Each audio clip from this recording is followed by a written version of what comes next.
નમસ્કાર વિદ્યાર્થી મિત્રો, વેલકમ ટુ વેબ સંકુલ. વેબ સંકુલની આ યુટ્યુબ ચેનલમાં આપ સર્વ વિદ્યાર્થી મિત્રોનું હાર્દિક સ્વાગત છે. ચાલો દોસ્તો, ખાખીના ભણખારા વાગી રહ્યા છે અને ખાસ પીએસઆઈની તૈયારી કરનારા વિદ્યાર્થી મિત્રો જે છે કે જે એક પછી એક મોડેલ પેપર દોસ્તો સોલ્વ કરવા માંડ્યા છે. દોસ્તો, જે આ મોડેલ પેપર્સ જે છે કે જેની શરૂઆત જે છે વેબ સંકુલ યુટ્યુબ ચેનલ ઉપર આપ તમામ વિદ્યાર્થી મિત્રો માટે ખૂબ સારી રીતે કરવામાં આવેલી છે. દોસ્તો, આ જે મોડેલ પેપર જે છે કે જેનું ખાસ એક મહત્વપૂર્ણ મોડેલ પેપર આપ સર્વ વિદ્યાર્થી મિત્રો માટે, જેમાં ખાસ પીએસઆઈના પાર્ટ બી માટેનું આજે હું અને સંદીપ સાહેબ જે છે જેમને ખૂબ સારી રીતે અભ્યાસ કરાવવાના છે. તો દોસ્તો, ફર્સ્ટ ઓફ ઓલ ખાસ તો પહેલા 50 ક્વેશ્ચન જે છે હું લઈશ ને ત્યાર પછીના 50 ક્વેશ્ચન જે છે જે સંદીપ સાહેબ. તો વિદ્યાર્થી મિત્રો, આપ જાણો છો કે આજનું પર્વ એટલે બધા જે છે સંક્રાંતિ, મકર સંક્રાંતિ જે છે કે જેની અંદર સૂર્યનું ઉત્તર તરફ પ્રયાણ કરવા માટે જઈ રહ્યું છે. તો એ જ સમયે દોસ્તો, આપ સર્વ વિદ્યાર્થી મિત્રો જે છે કે જેમના માટે આ તહેવારોની ઉજવણી હર હંમેશને માટે વેબ સંકુલની વિદ્યાર્થીઓની સાથે હોય છે. એ વિદ્યાર્થીઓ જે છે કે જેમણે આવનારા સમયની અંદર ખૂબ સારી રીતે પોતાના જે ગોલ તરફ પ્રયાણ કરવું છે, તો એના માટે દોસ્તો ઉત્તરાયણ ઓફર આપણા માટે અવેલેબલ છે. દોસ્તો, આ ઉત્તરાયણ ઓફર જે છે કે જેની અંદર પીએસઆઈ અને કોન્સ્ટેબલના તમામ પ્લાનર કોર્સ જે છે કે જે તમને મળશે દોસ્તો એક ખાસ તો ઉત્તરાયણ સ્પેશિયલ ઓફરના ભાગરૂપે 60% ડિસ્કાઉન્ટની અંદર. એના માટે દોસ્તો તમારે પ્રોમો કોડ યાદ રાખવાનો થશે KITE60. ને આ પ્રોમો કોડના પરિણામ સ્વરૂપે આપ સર્વ વિદ્યાર્થી મિત્રો જે છે કે જેને તમામ કોર્સિસ જે છે એમાં ખાસ પીએસઆઈ અને કોન્સ્ટેબલવાળા વિથ મટીરિયલ અને વિધાઉટ મટીરિયલ આ બધા કોર્સિસ તમને પ્રાપ્ત થશે ખાસ તો 60% ડિસ્કાઉન્ટના ભાગરૂપે. તો દોસ્તો, ઝડપથી આપનું અધિકારી બનવાનું સપનું, આપના ગોલ તરફનું પ્રયાણ જે છે એના માટે આપ ઉત્તરાયણ ઓફરનો લાભ પણ લેશો. ચાલો આગળ કન્ટિન્યુ કરીએ. ખાસ તો ક્વેશ્ચન જે છે એની શરૂઆત કરીએ. પહેલો ક્વેશ્ચન જે છે આપના માટે કે ખાસ તો બંધારણના ક્વેશ્ચન લઈએ પહેલા. તો કે ભાઈ, ભારતીય બંધારણ જે છે કે જેની ઐતિહાસિક પૃષ્ઠભૂમિના ભાગરૂપે ખાસ તો નીચે પ્રમાણે વિધાનો જે છે એ વિધાનો કઈ જોગવાઈ અંતર્ગત કરવામાં આવેલા છે? તો કે બ્રિટિશ સરકારની કઈ જોગવાઈ અંતર્ગત આ વિધાનો આપવામાં આવેલા છે? તો ફર્સ્ટ ઓફ ઓલ પહેલું સેન્ટેન્સ છે કે શિક્ષણ પાછળ 1 લાખ રૂપિયાનો ખર્ચ કરવામાં આવેલ છે. ઓકે, અહીંથી જ ઘણા બધા વિદ્યાર્થી મિત્રો પકડી લેશે. પણ બીજું સેન્ટેન્સ જોઈએ કે મિશનરીઓ જે છે, ખ્રિસ્તી પાદરીઓ જે છે એને ભારતમાં ધર્મ પ્રચારની છૂટ આપવામાં આવેલ છે. ત્રીજું સેન્ટેન્સ આપવામાં આવ્યું છે કે ભાઈ ભારતમાં બ્રિટિશ વેપારીઓ જે છે એને વેપાર કરવા માટે પણ છૂટછાટ આપવામાં આવેલ છે. ઓકે, આ ત્રણ વિધાનો જે છે કે જે કઈ જોગવાઈ અંતર્ગત આપણને જોવા મળે છે? Charter act 1793, charter act 1813, charter act 1833 અને ચાર્ટર એક્ટ 1853.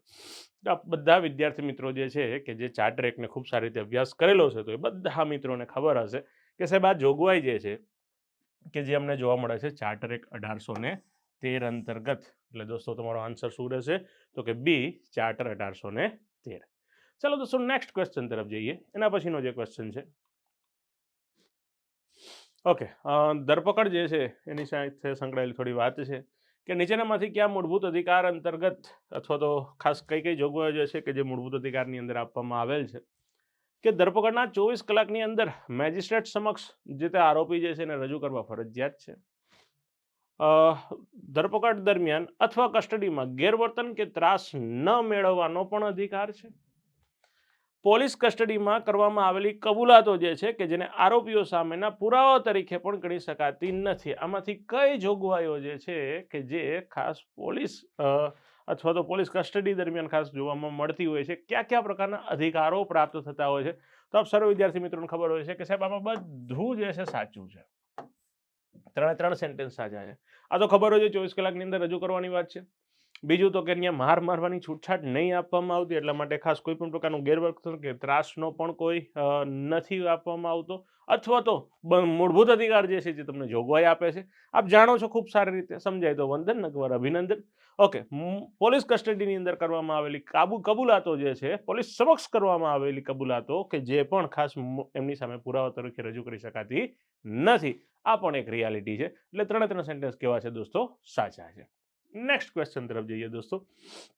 નીચેનામાંથી કોનો સમાવેશ ગાંધીવાદી સિદ્ધાંતોમાં સમાવિષ્ટ નથી? જો મહાત્મા ગાંધીનું એક સેન્ટેન્સ તમે બધા સાંભળેલું છે કે ભાઈ સાચું ભારત જે છે ને એ ગામડાઓની અંદર જીવે છે. એનો મતલબ એવો થયો કે અહીંયા ગ્રામ પંચાયતની રચનાવાળી જે વ્યવસ્થા જે છે કે જે ગાંધીવાદી વિચારોની અંદર જોવા મળે છે. ગાંધીજી સમાનતા માટે પણ ખાસ પ્રયત્નશીલ હતા. ગામડાઓની અંદર કે પછી શહેરોની અંદર કોઈ પણ પ્રકારનો જાતિવાદ ન થાય, એટલે અનુસૂચિત જાતિ છે, અનુસૂચિત જનજાતિ અને નબળા વર્ગના લોકોની શૈક્ષણિક અને આર્થિક હિતોની અભિવૃદ્ધિ થાય, એના માટે પણ ગાંધીજીના વિચારો હતા. એ પણ ગાંધીવાદી વિચારોનો એક ભાગ છે. ખેતીવાડી અને પશુપાલન માટે પણ ખાસ ગાંધીવાદી વિચારો, ગામડાઓને લગતી સુવિધાઓ હોય એટલે ગાંધીવાદી વિચારો જોવા મળે જ તે. નાગરિકો માટે તમામ નાગરિક સંહિતા જે છે એ આમાં સમાવિષ્ટ નથી, એટલે આન્સર શું આવશે દોસ્તો? ડી આવશે. આ બંને વસ્તુ જે છે, આ ત્રણ વસ્તુ, આ 1, 2 એન્ડ 3, આ ત્રણ ગાંધીવાદી વિચારોમાં સમાવિષ્ટ છે. અને નાગરિકો માટે તમામ નાગરિક સંહિતા જે છે કે જે ગાંધીવાદી વિચારોમાં સમાવિષ્ટ નથી દોસ્તો. નેક્સ્ટ ક્વેશ્ચન તરફ જઈએ. અયોગ્ય જોડ તમારે ફાઇન્ડ આઉટ કરવાની છે, અયોગ્ય જોડ ગોતવાની છે. અનુચ્છેદ 36 અંતર્ગત રાજ્યની પરિભાષા આપવામાં આવે છે. અનુચ્છેદ 43 અંતર્ગત યુનિફોર્મ સિવિલ કોડ. અરે ભાઈ 44 દીવાની, યસ. તો અહીંયા ખરેખર 43 નહીં આવે, 44 આવશે. તો આ બીજી જોડ ખોટી છે. બસ ઓપ્શન ઉપરથી પકડાઈ જાય છે કે ભાઈ ઓપ્શન 2. પણ સાથે સાથે ક્વેશ્ચનમાંથી ક્વેશ્ચન લેવાના, ક્વેશ્ચનમાંથી ડેટા લેવાના, આ પણ એક આપણી જવાબદારી રહેતા હોય છે. આ લેક્ચર્સને જોવાનો એક મોટો બેનિફિટ એ પણ થાય છે કે અહીંયા રિવિઝન પણ થઈ જશે કે 40ની અંદર ગ્રામ પંચાયતોની રચના છે, 39 જે છે જેની અંદર સમાન ન્યાય અને કાનૂની સહાય જે મફત આપવામાં આવતી હોય છે, તો એના પણ ખાસ અધિકારો રહેલા છે. તો આન્સર શું આવશે દોસ્તો? બી. એના પછીનો દોસ્તો નેક્સ્ટ ક્વેશ્ચન છે, એના પછીના ક્વેશ્ચન તરફ જઈએ કે ક અને ખ આ બે યાદીઓ જે છે એમાંથી યોગ્ય વિકલ્પ પસંદ કરવાનો છે. આગળના ક્વેશ્ચન ઉપરથી જો રેફરન્સ તરીકે યાદ રાખ્યું તો એકાદી વસ્તુ મને દેખાય છે કે ઇન્સ્ટન્ટ પકડાઈ જશે સાહેબ.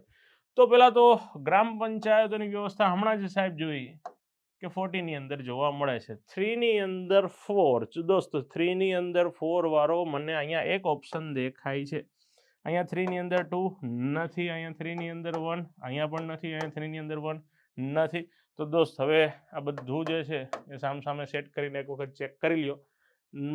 100% એવું બનશે કે આપણો આન્સર સેટ થઈ જશે 1, કે જેની અંદર 3 આપ્યું છે, એટલે કે અનુચ્છેદ 47 ની અંદર પોષણક્ષમ કક્ષા અને ઊંચા જીવન ધોરણ લાવવા માટેની જોગવાઈ જે છે. ગોહત્યા પર પ્રતિબંધ જે છે આપ સર્વ વિદ્યાર્થી મિત્રો જાણો છો 48 ની અંદર જોવા મળે છે. સમગ્ર દેશમાં એક જ કાનૂની દીવાની ધારો 44 દીવાની, આ પણ હમણાં જ આગળના ક્વેશ્ચનની અંદર આપણે જોયું. તો ઇટ મીન્સ આપણો આન્સર શું રહેશે દોસ્તો? એ ઇઝ ધ રાઈટ આન્સર. ત્યાર પછી દોસ્તો આમુખને લઈને ખાસ એક પ્રશ્ન છે કે આમુખમાં ઉલ્લેખિત ન્યાય જે છે એ શું દર્શાવે છે? મોટાભાગે ન્યાય જે છે આ બધા વિદ્યાર્થી મિત્રોને ખબર હશે કે સામાજિક ન્યાય જોઈએ, આર્થિક ન્યાય જોઈએ અને રાજકીય રીતે ન્યાય જોતો હોય છે. એટલે દોસ્તો આન્સર શું આવતો હોય છે? C. She is the right answer. બહુ ઇઝી ક્વેશ્ચન છે, પણ તમારે ખાસ આ ત્રણ શબ્દોમાં, જો આ શબ્દોની રમત છે, રાજકીય આપ્યું છે, સામાજિક આપ્યું છે, ધાર્મિક આપ્યું છે, સામાજિક છે, આર્થિક છે, સાંસ્કૃતિક છે. એટલે અહીંયા આ ત્રણ શબ્દો ઉપર વિશેષ રીતે દોસ્તો ફોકસ કરજો અને મગજમાં રિમેમ્બર રાખજો. આ વસ્તુ આગામી સમયમાં પણ તમને સપોર્ટિવ બનશે દોસ્તો. ચાલો ફરી પાછી યોગ્ય જોડીઓ જે છે જે જોડવાની છે. પ્રજાસત્તાક છે, બિન સાંપ્રદાયિક છે, લોકતાંત્રિક છે અને સાર્વભૌમત્વ છે. ઓકે, અહીંયા જ્યારે સાર્વભૌમિક રાજ્ય હોય ત્યારે કયા પ્રકારની વ્યવસ્થા હોય? તો કે સાહેબ રાજ્ય જે છે કે જે સ્વનિર્ણય લેતું સ્વતંત્ર હોય છે, એ વાત સાચી છે. અહીંયા સામસામું સેટ થતું એવું લાગે છે. લોકતાંત્રિક જે છે જેની અંદર પ્રજાની ઈચ્છા મુજબ સરકારને સત્તા મળે છે. ઓકે, બિન સાંપ્રદાયિકમાં રાજ્યનો કોઈ ધર્મ હોતો નથી. પ્રજાસત્તાકમાં રાજ્યનો વડો જે છે એ પ્રજામાંથી ચૂંટાયેલો હોવો જોઈએ. તો આમ જોવો તો બધુંય સામસામે છે. એટલે answer A1, B2, C3, D4, answer C આવશે. સી ઇઝ ધ તમારો રાઈટ આન્સર. રેડી છે દોસ્તો? મજા આવે છે ને બધાને? ઓકે, મજા આવે તો લેક્ચરને લાઇક કરજો, યુટ્યુબ ચેનલને સબસ્ક્રાઇબ ન કરી તો સબસ્ક્રાઇબ પણ કરી લેજો અને સાથે સાથે લેક્ચરની લિંકને પણ આપણા ગ્રુપની અંદર દોસ્તો શેર કરી આપજો. નેક્સ્ટ ક્વેશ્ચન તરફ જઈએ. નીચેનામાંથી કઈ બાબતોમાં ભારતના રાષ્ટ્રપતિ જે છે જે ન્યાયિક સત્તા હેઠળ આવતા હોય છે? અથવા તો રાષ્ટ્રપતિની ન્યાયિક સત્તા અંતર્ગત આમાંથી કઈ બાબતો આવશે? ઓકે, યોગ્ય વિકલ્પ પસંદ કરવાનો છે, સાચો વિકલ્પ પસંદ કરવાનો છે દોસ્તો. તો ફર્સ્ટ ઓફ ઓલ સર્વોચ્ચ ન્યાયાલયના ન્યાયાધીશો સાથે સંકળાયેલી જોગવાઈ છે. યસ, સાચી વાત છે. મૃત્યુદંડની સજાને માફ કરવાની વ્યવસ્થા છે, એ પણ સમાવિષ્ટ કહી શકાય. સંલગ્ન રાજ્યની ધારાસભાને પુનઃવિચાર માટે ખરડો મોકલવો કે નહીં તેનો નિર્ણય લેવો. આ ન્યાયિક વ્યવસ્થાનો ભાગ જ કહી શકાય નહીં. એટલે પહેલું બીજું સેન્ટેન્સ સેટ થાય છે. આન્સર દોસ્તો આપણો રહેશે માત્ર 1 અને 2. ડન છે દોસ્તો. નેક્સ્ટ ઇઝ, એના પછીના ક્વેશ્ચન તરફ જઈએ કે માનનીય ઉપરાષ્ટ્રપતિ શ્રી માટે ક્યુ અથવા તો ક્યાં વાક્ય અથવા વાક્યો યોગ્ય છે? ચલો, ઉપરાષ્ટ્રપતિ સાહેબ જે છે કે જેમની હોદ્દાની મુદ્દત 5 વર્ષની હોય છે. ઓકે, તેઓ પોતાનું રાજીનામું માનનીય રાષ્ટ્રપતિશ્રીને આપે છે. બરોબર છે. તેઓની ચૂંટણી થાય તેવા સંજોગોમાં સંસદના બંને ગૃહોના સભ્યોશ્રીઓ જે છે કે જેનો મતદાર ગણનામાં સમાવેશ થાય છે. સાહેબ અહીંયા ક્યાંક ગોટે ચડેલું છે. ઓકે, તો અહીંયા આ 3 સેન્ટેન્સ કેવા બને છે દોસ્તો? સાચા. ઓકે દોસ્તો, નેક્સ્ટ એના પછીના ક્વેશ્ચન તરફ જઈએ કે રાજ્યસભા અંગે નીચેના વિધાનો જે છે કે જેને ધ્યાને લેવાના છે દોસ્તો. તે કાયમી સંસ્થા છે જેનું વિસર્જન થતું નથી. 100% સાચી વાત છે. રાજ્યસભા જે છે આપણું કાયમી ગૃહ છે. ઓકે, રાજ્યસભામાંથી સેવા નિવૃત્ત થતા સભ્યો અમર્યાદિત સમય માટે પુનઃનિયુક્તિ અથવા તો પુનઃ ચૂંટણી માટે યોગ્ય છે. હા, ફરી પાછા ચૂંટણી લડી શકે છે. ઓકે, ફરી પાછા નિયુક્તિ કરી શકે છે. એમાં પર કોઈ મર્યાદા નથી, કોઈ જ બંધન નથી. ઓકે, બંધારણમાં રાજ્યસભાનો કાર્યકાળ સુનિશ્ચિત, એટલે કાર્યકાળ જે છે એ કોઈ ફિક્સ જ નથી, એ વિસર્જન જ નથી થતું. તો આ ત્રીજું સેન્ટેન્સ દોસ્ત નહીં સેટ થાય અહીંયા. કેન્દ્રીય કેબિનેટની ભલામણના આધારે રાષ્ટ્રપતિ રાજ્યસભાના સભ્યોનો કાર્યકાળ નહીં ઘટાડવાનો. ભાઈ ફિક્સ જ હોય કે ભાઈ આટલા વર્ષે એ રિટાયર થાય, આટલા વર્ષે એ રિટાયર થાય. એક સિસ્ટમ તમને રાજ્યસભાની અંદર ખૂબ સારી રીતે આપેલી છે. તો આ પણ દોસ્તો સેટ નહીં થતું. ઇટ મીન્સ કે આપણો આન્સર રહેશે દોસ્તો ડી 1 and 2. ચાલો દોસ્તો, નેક્સ્ટ ક્વેશ્ચન તરફ જઈએ. એના પછીનો ક્વેશ્ચન છે શૂન્યકાળમાં થતી ચર્ચાઓમાંથી કયું વિધાન સત્ય છે? તે કોઈ પણ એક મંત્રીની વિરુદ્ધ હોય છે?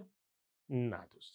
તેમાં જાહેર મહત્વના મુદ્દાઓ ઉઠાવવા માટે તેના પર તત્કાલ ચર્ચા જરૂરી છે. જાહેર મહત્વના મુદ્દાઓ છે જેની ઉપર તત્કાલ ચર્ચાની એટલે કે ઇન્સ્ટન્ટ ચર્ચાની જરૂરિયાત છે. તો ભાઈ હા, એની અંદર ચર્ચા થઈ શકે. તો દોસ્તો આન્સર શું આવશે? B. B is the right answer. બીજું સેન્ટેન્સ સાચું છે. નેક્સ્ટ ક્વેશ્ચન તરફ જઈએ. જે રાજ્યમાં રાજ્ય વિધાનમંડળના 2 ગૃહો હોય એટલે કે વિધાન પરિષદ હોય, એ વિધાન પરિષદનો કાર્યકાળ કેટલો હોય? 4 વર્ષ, 5 વર્ષ, 7 વર્ષ?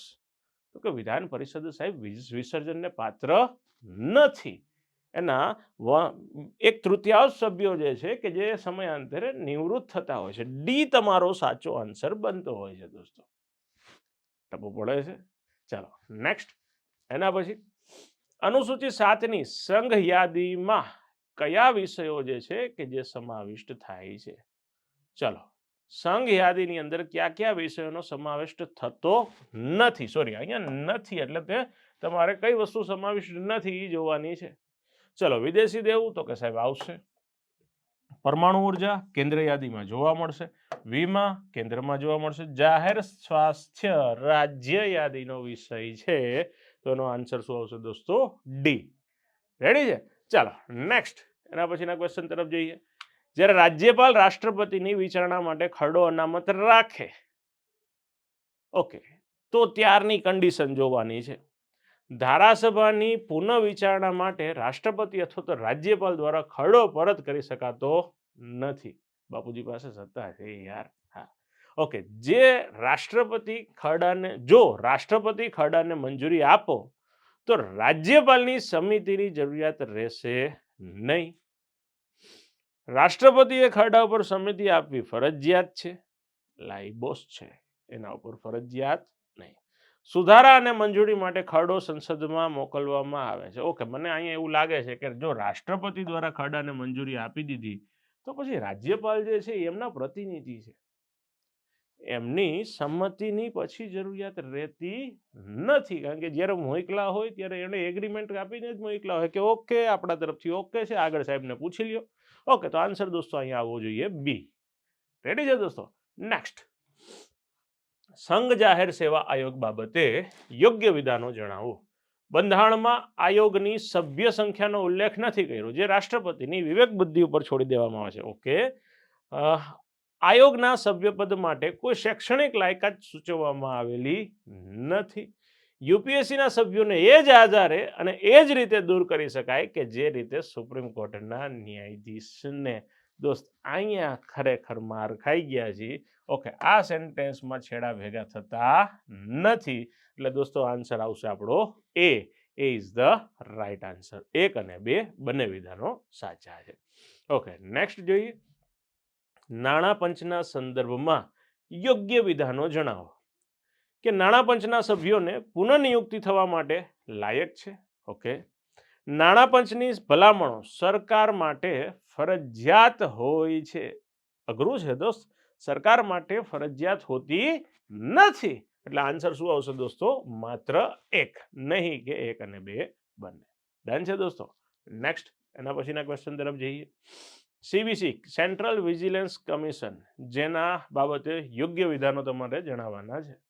ઓકે, સીવીસીના અધ્યક્ષની નિમણૂક રાષ્ટ્રપતિ અથવા તો કેન્દ્રીય મંત્રીમંડળની ભલામણના આધારે કરવામાં આવે છે. સીવીસીનું અધિકાર ક્ષેત્ર તેમના રાજ્યો અને સિવિલ સેવકો સુધી વિસ્તરિત હોય છે. ઓકે, આમાં અયોગ્ય વિધાન બાજુ જોવાની વાત છે, એટલે આનો આન્સર જે છે ડી આવશે. None of above. ડન. ચાલો નેક્સ્ટ.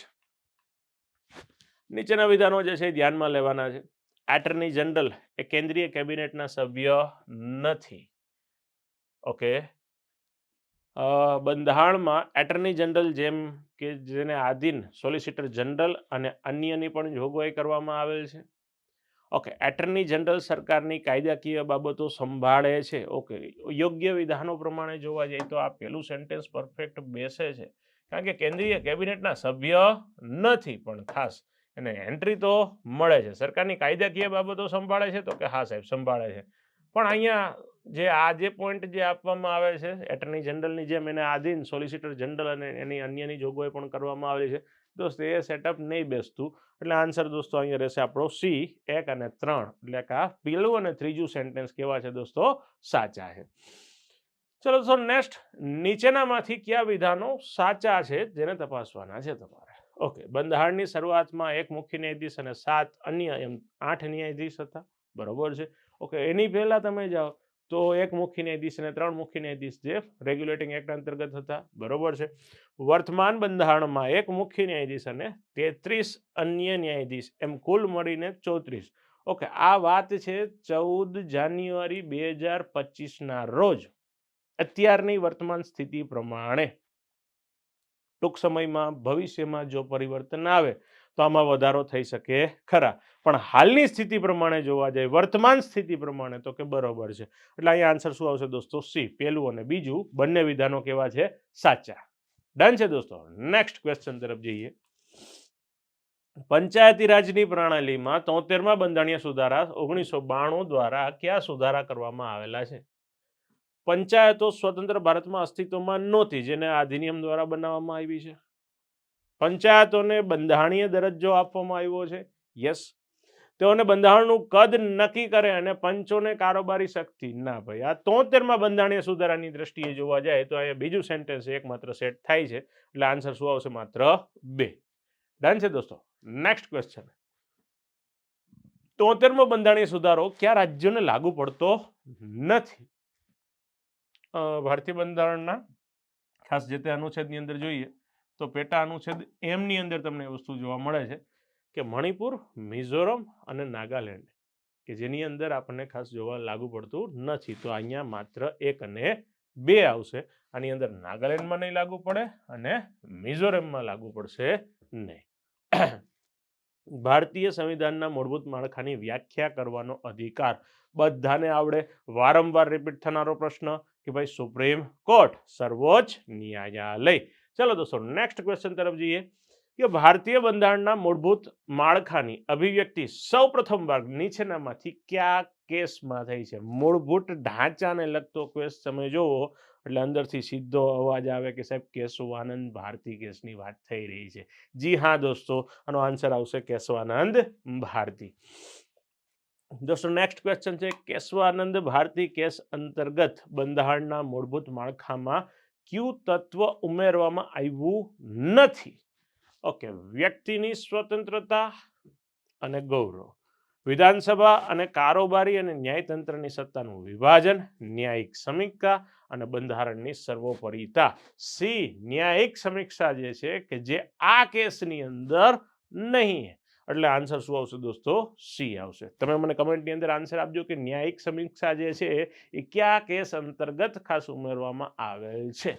દોસ્તો નેક્સ્ટ ક્વેશ્ચન તરફ જઈએ કે નાણાકીય કટોકટી કેટલા સમય માટે જાહેર કરી શકાય? દોસ્તો નાણાકીય કટોકટી જે છે 6 મહિના માટે, 12 મહિના માટે, 2 વર્ષ એટલે કે 24 મહિના માટે નહીં, કોઈ લિમિટેડ નહીં. હા, કોઈ મહત્તમ સમયગાળો ફિક્સ કરવામાં આવેલો નથી, કોઈ અપર બાઉન્ડ્રી નથી દોસ્તો. નેક્સ્ટ ક્વેશ્ચન તરફ જઈએ. ચલો, આન્સર આવશે આનો ડી. એના પછીના ક્વેશ્ચન તરફ જઈએ પહેલા ખાસ એક મહત્વની વાત કરી દઉં કે ભાઈ કોન્સ્ટેબલ જે છે, જે વિદ્યાર્થી મિત્રો આપવા માટે જઈ રહ્યા છે, જે વિદ્યાર્થી મિત્રો કોન્સ્ટેબલના પાર્ટ 1 અને પાર્ટ 2 આ બેયની ખૂબ સારી તૈયારી કરવી છે, તો દોસ્તો વેબ સંકુલ એપ્લિકેશન ઉપર તમને ખાસ 2 બુકો પ્રાપ્ય છે, જ્યાંથી આપ પરચેસ કરી શકો છો. કોન્સ્ટેબલ પાર્ટ એ અને પાર્ટ બી. ઓકે, આ બંને બુક જે છે કે જેની અંદર તમને ખૂબ સારી રીતે બધા સબ્જેક્ટ જે છે કે જેનો અભ્યાસ કરવામાં આવેલ છે, ને ખાસ તમને આ ચાર્ટ કોર્સ દ્વારા ખૂબ સારી રીતે સરળ સમજૂતીમાં તમને આપવામાં આવે છે, ને જે એક પુસ્તક જે છે કે જે તમને એક્ઝામમાં ખાસ પાસિંગ સુધી પહોંચાડવામાં ખૂબ સારી રીતે સપોર્ટિવ બની શકશે. એમાં પણ દોસ્તો અત્યારે 50% ડિસ્કાઉન્ટ ચાલે છે, જેના ભાગરૂપે તમને આ પુસ્તક જે છે કુરિયર ચાર્જ સાથે 550 રૂપિયામાં અવેલેબલ છે. એ જ પ્રમાણે દોસ્તો આપણું જ્યારે ગોલ તરફ આપણું ઉત્તરોત્તર પ્રયાણ થતું હોય તો દોસ્તો ઉત્તરાયણની ઓફરના ભાગરૂપે તમામ વિદ્યાર્થી મિત્રો જે છે કે જેને 60% ડિસ્કાઉન્ટ મળવાપાત્ર છે. પણ દોસ્તો એક વસ્તુ ખાસ યાદ રાખજો, આ કાઇટ 60 પ્રોમો કોડ અને આ જે ઓફર જે છે એ લિમિટેડ છે દોસ્તો 17 જાન્યુઆરી 2025 સુધી. તો બહુ રાહ ન જોતા વહેલી તકે તમામ કોર્સિસ જે છે કે જે વિથ મટીરિયલ હોય, વિધાઉટ મટીરિયલ હોય, વેબ સંકુલ એપ્લિકેશન ઉપરના બધા કોર્સિસમાં 60% ડિસ્કાઉન્ટ છે.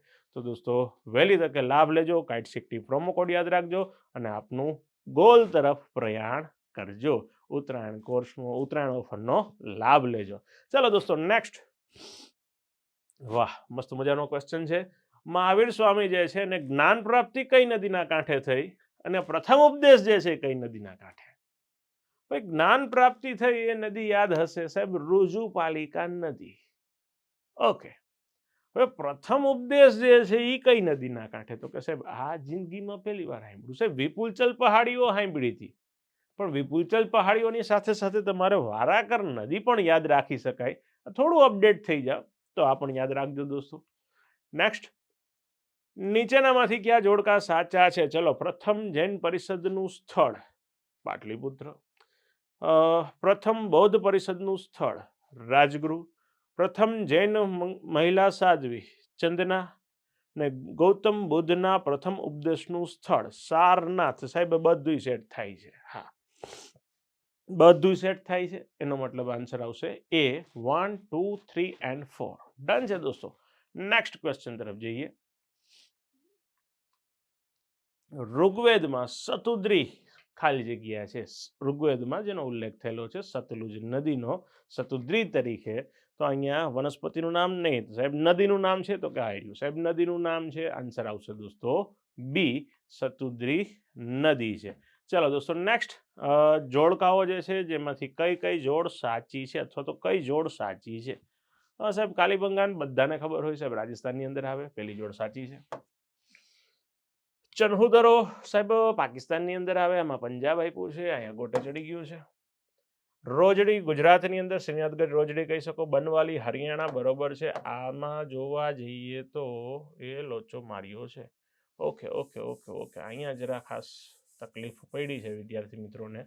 ઓકે, તો આનો આન્સર દોસ્તો કઈ જોડ સાચી છે? ઓકે, હા બરોબર જ કર્યું છે ભાઈ, સાચી જોડ ગોતવાની છે, ખોટી નથી ગોતવાની. ચનહુદડો વાળી જોડ કેવી છે? ખોટી છે. એટલે કાલીબંગાન બરોબર છે, રોજડી બરોબર છે અને બનવાલી, એટલે 1, 3 અને 4 રેડી છે દોસ્તો. તો આ ખાસ તમારો આન્સર છે, બધા વિદ્યાર્થી મિત્રો ખાસ જોઈ લેજો, 1, 3 and 4. ચલો તો દોસ્તો આપણો આન્સર શું રહેશે? 1, 3 અને 4. ચલો નેક્સ્ટ ક્વેશ્ચન તરફ જઈએ. મેગેસ્થનીસની નોંધ અનુસાર મગધ રાજ્યના પાટનગરનું પ્રશાસન કરવાની જુદી જુદી 6 સમિતિઓની વાત છે, 30 સભ્યોની વાત છે, તમને બધાને ખબર હશે. ઓકે, એમાંથી કઈ સમિતિ જે છે એનો સમાવેશ થતો નથી?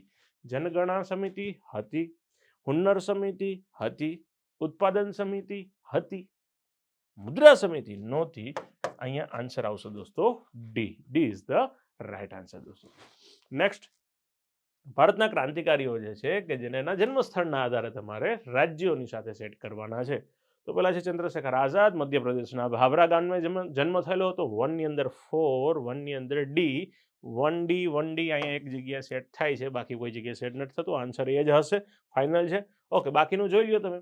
રામપ્રસાદ બિસ્મિલ ઉત્તર પ્રદેશથી બિલોંગ કરતા હતા, ખુદીરામ બોઝ જે છે બંગાળથી બિલોંગ કરતા હતા, વિનાયક દામોદર સાવરકર જે છે જે મહારાષ્ટ્રથી બિલોંગ કરતા હતા દોસ્તો. નેક્સ્ટ, નીચેનામાંથી કોના સુધારણા માટે 1902માં ફ્રેઝર કમિશન, જો આ કરઝનના સમયમાં પોલીસ આયોગની રચના થઈ ને જેના અધ્યક્ષ બનતા હોય છે એન્ડ્રુ ફ્રેઝર, ને એન્ડ્રુ ફ્રેઝરની અધ્યક્ષતામાં બનતું હોય છે પોલીસ કમિશન, પોલીસ આયોગ. તો અહીંયા શું આવશે? પોલીસ સુધારણા. રેડી છે દોસ્તો? નેક્સ્ટ, એના પછીના ક્વેશ્ચન તરફ જઈએ કે સરદાર વલ્લભભાઈ પટેલ માટે નીચેનામાંથી કયા વિધાનો યોગ્ય છે? સાચા વિધાનો તમારે જોવાના છે. વલ્લભભાઈ પટેલની વકીલાતની શરૂઆત ગોધરાથી થઈ હતી, સાચી વાત છે. અમદાવાદ મ્યુનિસિપાલિટીમાં સ્વચ્છતા વિભાગના ચેરમેન તરીકે, એટલે કે અમદાવાદમાં મેયર તરીકે, મેયર કરતા અહીંયા હું એવું કહી શકાઈશ કે સ્વચ્છતા વિભાગ એની અંદર ચેરમેન તરીકે એમણે જવાબદારી સંભાળેલી હતી. એટલે ઘણી વખત મેયર લખતા હોય છે, પણ બાકી મૂળ વાત એ સ્વચ્છતા વિભાગમાં ચેરમેનની વાત છે. નાગપુર ખાતે ઝંડા સત્યાગ્રહમાં પણ એમણે ખાસ હાજરી આપેલી હતી, એમનું મહત્વનું યોગદાન હતું. સાચી વાત છે. 3 સેન્ટેન્સ સાચા કરી ને આપણે આગળ વધશું દોસ્તો. નેક્સ્ટ ક્વેશ્ચન તરફ જઈએ દોસ્તો. યસ, ગુજરાતના મધ્યકાલીન ઇતિહાસનો ક્વેશ્ચન છે કે ગુજરાતની સ્વતંત્ર સલ્તનતનો પાયો નાખનાર અહમદ શાહ હતા. એમના સમયમાં ભદ્રનો કિલ્લો, શાહી મહેલ, 3 દરવાજા અને જામા મસ્જિદ. ઓકે, બરોબર છે, સાચું સેન્ટેન્સ છે. મોહમ્મદ બગડા આશરે 13 વર્ષની ઉંમરે ગાદી ઉપર આવે છે. જુનાગઢ જીતેલું, તો કે હા સાહેબ. ચાંપાનેર, કચ્છ, સિંધ બધે પોતાની સત્તા જમાવેલી. બંને સેન્ટેન્સ સાચા છે. આન્સર આવશે દોસ્તો સી, 1 અને 2 બંને વિધાનો કેવા છે? યોગ્ય છે. નેક્સ્ટ ક્વેશ્ચન તરફ જઈએ દોસ્તો. નીચેનામાંથી કયા દ્વિતીય શ્રેણીના ભૂમિ સ્વરૂપો નથી? મારી દ્રષ્ટિએ મહાસાગર નહીં સેટ થાય અને ડેલ્ટા જે છે એ નહીં સેટ થાય, એટલે આન્સર ડી રહેશે, 3 અને 5 દોસ્તો. નેક્સ્ટ, ગાજવીજ સાથે આવેલા વરસાદ કયા વાદળો પ્રદાન કરે છે? ક્યુમ્યુલ્યુસ ક્લાઉડ, નિમ્બોસ્ટ્રેસ ક્લાઉડ્સ, અલ્ટો ક્યુમ્યુલસ કે ક્યુમુલો નિમ્બસ? સાહેબ મેં ગોખ્યું છે એ પ્રમાણે ક્યુમુલો નિમ્બસ, કારણ કે ફિઝિકલ જીઓગ્રાફીનો ક્વેશ્ચન છે, તમને આવડવો જોઈએ. ક્યુમુલો નિમ્બસ, આ વસ્તુ પણ તમારી યાદ રાખવાની છે. ઓકે, આંતરરાષ્ટ્રીય દિનાંતર રેખા આઈડિયલ જેને આપણે કહીએ છીએ, જેના માટે યોગ્ય વિધાનો તમારે ફાઇન્ડ આઉટ કરવાના છે. પહેલું સેન્ટેન્સ આપ્યું છે કે તે એક સીધી રેખા છે. સીધી રેખા નથી. ઓકે, ઉત્તર ધ્રુવ અને દક્ષિણ ધ્રુવને જોડે છે, તો કે આ સાચી વાત છે. ઉત્તર ધ્રુવ અને દક્ષિણ ધ્રુવને જોડે છે પણ સ્ટ્રેટ લાઈન નથી. તે એક કેલેન્ડર દિવસથી બીજા કેલેન્ડર દિવસને બદલાવ દર્શાવે છે. સાચી વાત. દિનાંતર નામ ઉપરથી ખબર પડી જાય. તે હિન્દ મહાસાગરમાંથી નહીં, પેસિફિકમાંથી પસાર થાય છે. ત્રીજું પણ ખોટું આવશે. તો આ માત્ર 2 આર્યો ઓપ્શન છે. તો ઓપ્શન શું આવશે દોસ્તો? એ ઇઝ ધ રાઈટ આન્સર દોસ્તો. નેક્સ્ટ, નીચેના વિધાનો ઉપર વિચાર કરો. શુક્ર અને યુરેનસ ગ્રહો પૃથ્વીથી પશ્ચિમ દિશામાં પરિભ્રમણ કરે છે. બરોબર છે. સૂર્યના પ્રકાશને ધરતી ઉપર પહોંચતા approx on an average 8 minute જેવો સમય લાગે છે. સાચી વાત છે દોસ્તો. બંને વિધાનો સાચા છે. આન્સર આવશે દોસ્તો સી, 1 અને 2 બંને. ચાલો દોસ્તો નેક્સ્ટ, સૌપ્રથમ ખાલી જગ્યા ખડકોની ઉત્પત્તિ થયેલી હોવાથી તેમને પ્રાથમિક ખડકો, પ્રાથમિક, વિકૃત, રૂપાંતરિત, પ્રસ્તર, અગ્નિકૃત. અગ્નિકૃત ઇઝ ધ રાઈટ આન્સર આવશે દોસ્તો. આન્સર આવશે દોસ્તો અગ્નિકૃત ખડકો. ચાલો દોસ્તો નેક્સ્ટ, કયા વર્ષની વસ્તી ગણતરીમાં પ્રથમ વખત બાયોમેટ્રિકની એન્ટ્રી થઈ છે? તો 1991, 2001, 2011 અને ઉપરોક્ત પૈકી એક પણ નહીં. ઓકે, ખાસ આનો આન્સર બધા વિદ્યાર્થી મિત્રોને આવડે. તો દોસ્તો બાયોમેટ્રિક જે છે, જેમાં લોકોની ખાસ આંગળીઓની છાપથી લઈને ઝીણી વસ્તુ જે છે, જેની શરૂઆત થઈ શકે, લોકો જે છે કે જેને લઈને એમના ખાસ બાયોલોજિકલ ડેટા સરકાર પાસે સંગ્રહિત થાય, એ વ્યવસ્થાની શરૂઆત 2011ની વસ્તી ગણતરીથી થતી હોય છે. એટલે દોસ્તો આન્સર આવશે સી, 2011. ચાલો દોસ્તો નેક્સ્ટ ક્વેશ્ચન તરફ જઈએ. નીચેનામાંથી યોગ્ય વિધાન જે છે એ જણાવો. કચ્છમાં સૌથી ઓછી વસ્તી ગીચતા, એટલે ભારતનો સૌથી મોટો જિલ્લો હશે તો વસ્તી ગીચતા તો સૌથી ઓછી હશે જ તે, એમાં કોઈ શંકાને સ્થાન નથી. સૌથી વધુ વસ્તી ગીચતા રોજગારી મેળવવા માટે, હીરા ઘસવા માટે, ખાસ તો હીરાની આવક મેળવવા માટે અને સોનાની મુહૂર્ત એટલે કે સુરત જ હોય ભાઈ. ઓકે, ગુજરાતમાં સૌથી ઓછો સાક્ષરતા દર છોટાઉદેપુરમાં આવશે, નહીં કે જામનગરની અંદર. ગુજરાતમાં સૌથી વધુ સાક્ષરતા સુરતમાં છે. સર નહીં આવે, દર આવશે.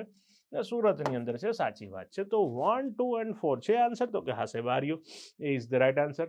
નેક્સ્ટ ક્વેશ્ચન તરફ જઈએ દોસ્તો. નીચેનામાંથી કયા પાકો વાણિજ્ય પાકો તરીકે ઓળખાતા નથી? કપાસ કહી શકાય, સોયાબીન ન કહી શકાય, શેરડી કહી શકાય, મગફળી કહી શકાય. આન્સર આવશે દોસ્તો માત્ર 2. એ ઇઝ ધ રાઈટ આન્સર દોસ્તો. નેક્સ્ટ એના પછીના ક્વેશ્ચન તરફ જઈએ. રાષ્ટ્રીય જળમાર્ગ અને સામે સંલગ્ન નદી, waterway, national waterway number 1, 2 and 3. 1 ની અંદર ગંગા, ઓકે. જળમાર્ગ 2 બ્રહ્મપુત્રા, હા બરોબર છે. જળમાર્ગ નંબર 3 ગોદાવરી, ગોદાવરી નહીં આવે કારણ કે કેરળની અંદર, કેરળની આજુબાજુના વિસ્તારમાં જ્યારે આ 3 આવશે તો ત્યાં ગોદાવરી નદી આવે નહીં, એટલે આન્સર દોસ્તો આવશે બી 1 અને 2, એટલે B is the right answer. Ready છે દોસ્તો. નેક્સ્ટ એના પછી ઇન્ફ્રાસ્ટ્રક્ચર અને ટકાઉ વિકાસ જે છે અથવા તો ટકાઉ વૃદ્ધિ જે છે ને ટેકો આપવા માટે કઈ સંસ્થાએ ભારત સરકાર સાથે 2 મહત્વપૂર્ણ લોન હસ્તાક્ષરો કરેલા છે? ઓકે, ફરીથી છે ઇન્ફ્રાસ્ટ્રક્ચર ડેવલપમેન્ટ કરવાનું છે અને ટકાઉ વૃદ્ધિ લાવી છે, તો એશિયન ડેવલપમેન્ટ બેંક. ચલો નેક્સ્ટ ક્વેશ્ચન તરફ જઈએ કે કયો દેશ ફેબ્રુઆરી 2025માં વેવ્સનું આયોજન કરે છે, એટલે કે world audio visual entertainment summit. Okay, ક્યાં આવશે? તો કે આપણા ભારત દેશની અંદર. આન્સર આવશે દોસ્તો એ. નેક્સ્ટ 2030 સુધીમાં AUD 100 બિલિયન સુધી પહોંચાડવાનો જે લક્ષ્યાંક રાખીને ભારત સાથે એકટા ને 2 વર્ષ પૂર્ણ કરનાર દેશ કયો છે? તો કે દોસ્તો એ છે ઓસ્ટ્રેલિયા. ચાલો એના પછીના ક્વેશ્ચન તરફ જઈએ કે 1 માર્ચ 2025થી ખાસ તો DBS બેંકના નવા CEO તરીકે કોણ આવશે? તો કે સાહેબ રજત વર્મા. કરંટની અંદર ખૂબ સારી રીતે અમે તૈયાર કરેલું છે દોસ્તો. ચાલો નેક્સ્ટ CRPFના નવા મહાનિર્દેશક છે કોણ આવશે? અનિલ દયાલસિંહ, વિતુલ કુમાર, સંજય અરોરા અને દીપક મિશ્રા. અહીંયા નામ દેખાય છે વિતુલ કુમાર. આન્સર આવશે દોસ્તો બી. ચલો નેક્સ્ટ UNCDD COP16ની કોન્ફરન્સ જે છે એનું ક્યાં આયોજન થયેલું છે? તો કે સાહેબ ખાસ તો બધાએ સાંભળેલું છે યુનાઇટેડ અમીરાતની અંદર, UAE અંદર જોઈએ તો રિયાદ આવશે, રિયાદ. તો ખાસ યાદ રાખજો રિયાદ આવશે ને આન્સર. ભારત કંબોડિયા સિનબેક્સ ક્યાં આયોજિત કરવામાં આવેલ છે? તો કે ન્યૂ દિલ્હી નહીં આવે, પુણે આવશે, Bengaluru, Chennai. Pune is the right answer. Answer શું આવશે દોસ્તો? પૂના. ઓકે, પૂના ખાતે ખાસ અહીંયા સિનબેક્સ જે છે એનું આયોજન કરવાનું છે ભારત અને કંબોડિયા વચ્ચેની જે સંયુક્ત કવાયત. તો દોસ્તો અહીંયા ખાસ મહત્વપૂર્ણ 50 પ્રશ્નો પૂરા થાય છે. હજી બીજા 50 પ્રશ્નો બાકી છે. ઓકે, તમારો પહેલા 50નો સ્કોર પણ મોકલી દેજો, ત્યાર પછી પાછળના 50 એટલે કે 100નો સ્કોર પણ બધો મોકલજો દોસ્તો. તો દોસ્તો ઉત્તરાયણ ઓફર છે, ખાસ બધા વિદ્યાર્થી મિત્રો જે છે જ્યારે પ્રગતિ કરવી છે, ખાસ તો પોતાના ગોલ તરફનું પ્રયાણ કરવા માટે જવું છે, તો ક્લાસ 3ની તૈયારી કરી રહ્યા હોય, ક્લાસ 1, 2ની પ્રિપરેશન કરી રહ્યા હોય, આ બધા પુસ્તકો જે છે ક્લાસ 1, 2 હોય, ક્લાસ 3 હોય, આ બધા પુસ્તકો ઉપર દોસ્તો અત્યારે તમને 50% ડિસ્કાઉન્ટ મળવા પાત્ર છે. ને આ 50% ડિસ્કાઉન્ટ જે છે કે જે ક્યાંથી મળશે? તો કે વેબ સંકુલ એપ્લિકેશન ઉપર. તમને જે મજા આવે, તમને અનુકૂળતા લાગે, તમને એમ લાગે કે મારે આ એક્ઝામ માટે આ વસ્તુ જરૂરી છે, તો એ કોર્સ માટેનું એ પુસ્તક આપ પરચેસ કરી ને આપનું અધિકારીશ્રી બનવાનું સપનું સાકાર પણ કરો અને જે આવનારી એક્ઝામોમાં તમને ખૂબ સારી રીતે મદદરૂપ પણ થઈ શકશે. હવે દોસ્તો નેક્સ્ટ જવાબદારી રહેશે આપણા સંદીપ સાહેબ. ચલો નેક્સ્ટ ક્વેશ્ચન તરફ જઈશું. 51મો પ્રશ્ન એવું કહે છે ઓક્ટોબર 2024માં નોંધાયેલ UPI વ્યવહારોમાં વર્ષ દર વર્ષ વૃદ્ધિ ટકાવારી કેટલી હતી?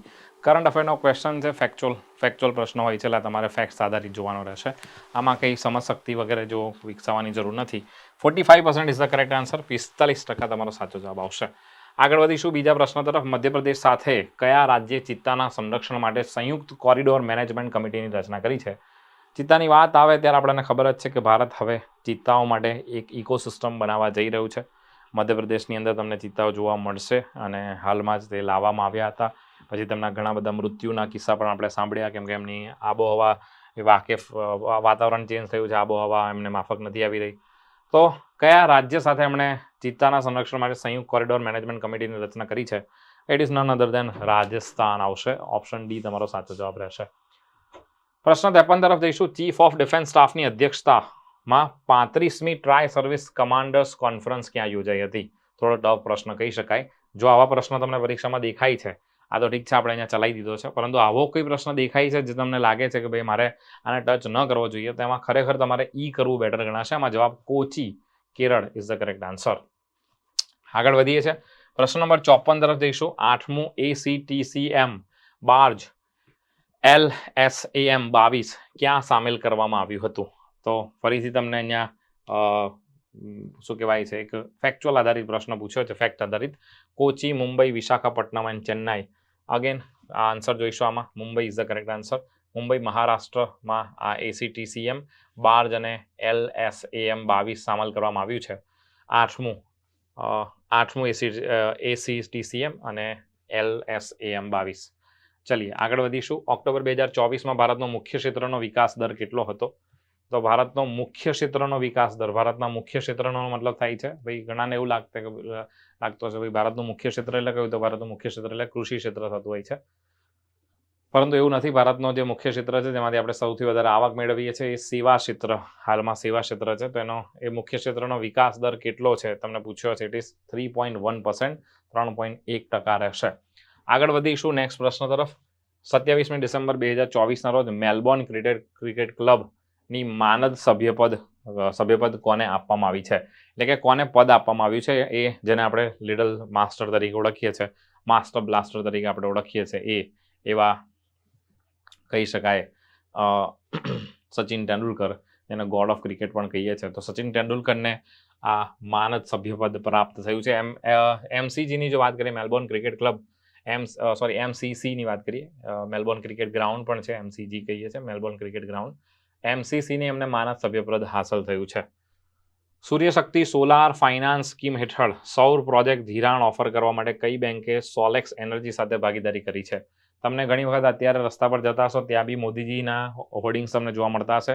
પેલું 75,000 રૂપિયાની જે બેનિફિટ મળવાનો છે તેની એક તમને એક જાહેરાત જોવા મળતી હશે. તો સૂર્યશક્તિ સોલાર ફાઇનાન્સ સ્કીમ હેઠળ હાલમાં જ જો વાત કરીએ તો સોલેક્સ એનર્જી સાથે સ્ટેટ બેંક ઓફ ઇન્ડિયાના એટલે કે SBIના કરાર થયા છે, SBIની ભાગીદારી થઈ છે. પ્રાદેશિક હવાઈ જોડાણ વધારવા માટે ઉડાણ યોજના કયા વર્ષે શરૂ કરવામાં આવી હતી? એકાદ પ્રશ્ન હશે જે યોજનાનો હશે. આ પણ ફેક્ચ્યુઅલ ઇન્ફોર્મેશન છે ભાઈ, કઈ યોજના ક્યારે શરૂ થાય છે. ઉડાણ આપણને ખ્યાલ જ છે, તમે ભણ્યા હશો કદાચ તે રીતે. 2016માં શરૂઆત થાય છે, તો ઉડાણ જે છે તેની શરૂઆત 2016માં થશે. આગળ વધીશું. પ્રશ્ન નંબર 59. નાણાકીય વર્ષ 2024-25 માટે ભારતનો અંદાજિત GDP વૃદ્ધિ દર કેટલો છે? હા, આ પ્રશ્ન તમને પૂછી શકાય કે ભાઈ 2024-25 માટેનો જે અંદાજિત GDP વૃદ્ધિ દર છે, જે આપણે અંદાજ બાંધ્યો છે, તો બધા સર્કમસ્ટન્સીસને ધ્યાનમાં રાખીને ભારતે આ અંદાજ દર 6.4% રાખેલો છે. 6.4 તમારો સાચો જવાબ રહેશે. પ્રશ્ન નંબર 60 તરફ જઈશું આપણે. નીચેના વાક્યો ચકાસો. પહેલું વિધાન તમને કીધું છે, ધ્યાનથી વાંચશો પછી આન્સર કરશો. જાહેર ઇકોનોમીનો પ્રશ્ન છે. જાહેર ક્ષેત્ર એ સામાન્ય રીતે કેન્દ્ર અને રાજ્ય સરકારના અંકુશ હેઠળ હોય છે. હા, બિલકુલ સાચું છે. સરકારની એમાં હસ્તક્ષેપ હોય છે અને મુખ્ય શેર હોલ્ડર સરકાર છે અને સરકારનું હોય છે. શેર હોલ્ડર એટલે કોની માલિકી? તો સરકારની. લોકોની સુખાકારી, સંરક્ષણ જેવા ક્ષેત્રો જાહેર ક્ષેત્રમાં છે. હા, સરકાર લોક કલ્યાણ માટે જ કામ કરે છે. પહેલું સ્ટેટમેન્ટ બિલકુલ સાચું છે. સેકન્ડ જોઈશું, ખાનગી ક્ષેત્રમાં ઘણા બધા લોકોનો હિત. ભાઈ ખાનગી ક્ષેત્રની વાત કરીએ તો ઘણા બધા લોકોનો હિત હોય છે. હા, શેર હોલ્ડિંગ રહેલ છે, ખાનગી લોકોની માલિકી હોય છે. તેથી સૌથી વધારે શેર હોલ્ડિંગ ધરાવનાર તેનું સંચાલન કરે છે. એટલે સૌથી વધારે શેર હોલ્ડિંગ જેના પાસે હશે એનું સંચાલન કરશે. નફો મેળવવાનો અને વિકાસ કરવાનો તેનો મુખ્ય હેતુ છે. આ બિલકુલ સાચું છે. કેમ તો પ્રાઇવેટ હશે તો એ નફો પ્રોફિટ માટે કામ કરશે. તો જોવા જઈએ તો બંને સ્ટેટમેન્ટ સાચા છે. તો પ્રથમ અને બીજું બંને વાક્ય યોગ્ય છે. ઓપ્શન સી આપણો સાચો જવાબ થશે. તો 10 પ્રશ્ન આપણે ફટાફટ પૂરા કર્યા છે. આપણે 61માં પ્રશ્ન તરફ જઈશું, વધારે સમય નથી લેવાનો આપણે. Question number 61 is on your screen. નીચેના પૈકી કયા વિધાનો સાચા છે? આમાંથી સાચા વિધાન શોધવાના છે. ઉદારીકરણનો હેતુ આર્થિક આયોજનનો હતો. Okay, done. આર્થિક બાબતોનું મંત્રાલય ભારતમાં વિનિવેશ માટેની નોડલ એજન્સી છે. નહીં ભાઈ, આર્થિક બાબતોનું મંત્રાલય નહીં આવે. વિનિવેશની વાત કરીએ તો દીપમ, તમે આખું દીપમ વિશે જાણતા હશો. તો જો તમે અભ્યાસ કર્યો હશે ને આપણા જે પાછલા લેક્ચર્સ છે જે આપણે 10 વાગે શૃંખલા ચલાવતા હતા એમાં પણ આ વસ્તુ સમજાઈ હતી. દીપમ આવશે, એક સ્પેસિફિક ડિસઇન્વેસ્ટમેન્ટ માટેનું એક વિભાગ છે. તે નોડલ એજન્સી છે. આર્થિક બાબતોનું મંત્રાલય નહીં આવે. પહેલું વિધાન સાચું છે. વિદેશી હુંડિયામણ ભંડોળમાં સોનાનો પણ સમાવેશ થાય છે. હા, ફોરેક્સમાં ગોલ્ડનો પણ સમાવેશ થતો હોય છે. તો પહેલું વિધાન સાચું છે, ત્રીજું સાચું છે. તો ફક્ત 1 અને 3 સાચા કહેવાશે. આમાં દીપમ જોઈ લેજો તમે. નીચેના પૈકી કઈ પંચવર્ષીય યોજનામાં સમવર્તી વૃદ્ધિ ઇન્ક્લુઝિવ ગ્રોથને પ્રાધાન્ય આપવામાં આવ્યું છે? સસ્ટેનેબલ ડેવલપમેન્ટ પૂછે, સતત ટકાઉ વિકાસ, તો એ 12મી પંચવર્ષીય યોજના આવશે. કૃષિને ચાલક બળ તરીકે કઈ યોજનામાં બતાવવામાં આવ્યું તો એ 10મી પંચવર્ષીય યોજના આવશે. પરંતુ જ્યારે તમને પૂછે છે કે ઇન્ક્લુઝિવ ગ્રોથ, તો એ આ બંનેની વચ્ચે નહીં, એટલે કે 11મી પંચવર્ષીય યોજનામાં આ તમને જોવા મળશે. તો 11મી પંચવર્ષીય યોજના આપણો સાચો જવાબ છે. મહારત્ન કંપનીઓમાં નીચેનામાંથી કઈ કંપનીનો સમાવેશ થતો નથી તમને પૂછ્યું છે. એટલે તમને ભાઈ બધી આવડવી જોઈએ. તમારે લિસ્ટ આખી બનાવવી પડશે, આખી લિસ્ટ તૈયાર કરવાની રહેશે. 12 થી 13 જે મહારત્ન કંપનીઓ છે એમની લિસ્ટ તૈયાર કરવાની. એટલે આમાંથી કોનો સમાવેશ નથી થતો તો ભાઈ ઇટ ઇઝ હિન્દુસ્તાન એરોનોટિક્સ લિમિટેડનો નહીં આવે, કેમ કે નવરત્નની અંદર જશે. આ મહારત્ન કંપનીઓમાં સમાવિષ્ટ છે. આગળ વધીએ છે પ્રશ્ન નંબર 64. વિભિન્ન અર્થવ્યવસ્થાઓમાં કર નાખવાની મુખ્યત્વે 3 પદ્ધતિ છે, જેમાં નીચે દર્શાવેલ કોઈ એક પદ્ધતિનો સમાવેશ થતો નથી. એટલે કે ટેક્સેશન સિસ્ટમ આપણે ભણીએ છીએ, એમાં મેં તમને ભણાયેલું પણ છે. તમે ધ્યાનથી જો, આપણે 10 વાગ્યાની જે સિરીઝ ચાલતી હતી 151 દિવસવાળી, એમાં પ્રગામી કર પદ્ધતિ છે, પ્રોગ્રેસિવ ટેક્સેશન આવે છે, પ્રતિગામી બી, રિગ્રેસિવ બી આવે છે, પ્રપોર્શનેટ બી આવે છે. ભાઈ પ્રતિકારી શુલ્ક પદ્ધતિ નથી હોતી, કાઉન્ટર વેલિંગ ડ્યુટી છે. આ તો એક પ્રકારનો કરવેરો હોય છે. એટલે ઓપ્શન બી, જોતાની સાથે અંગ્રેજી આવડતું હોય ને, ઇંગ્લિશમાં વાંચશો ને ઇઝીલી આન્સર મળી જશે તમને, કે option B is the correct answer. પ્રશ્ન 65. ભારતમાં સૌ પ્રથમ ખેતીની આવકને કરમુક્ત ક્યારે કરવામાં આવી હતી?